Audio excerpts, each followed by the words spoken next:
7 জানুয়ারির মধ্যে হাদি হত্যা মামলার চার্জশিট। শাহবাগে তথ্য উপদেষ্টা। দুপুরে 8 বিভাগে অবরোধের ঘোষণা ইনকিলাব মঞ্চের।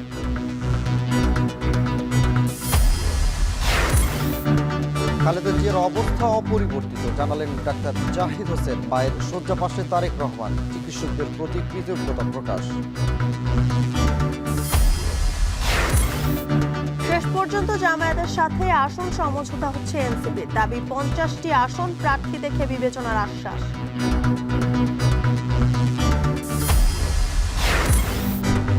এবং 3 বছরে 120 কোটি টাকা লাভ প্রগতির। জুলাই আন্দোলনের সরকারি গাড়ি ক্ষতিগ্রস্ত হয়, বেড়েছে ক্রয়াদেশ। বৈদ্যুতিক গাড়ি সংযোজনের লক্ষ্য।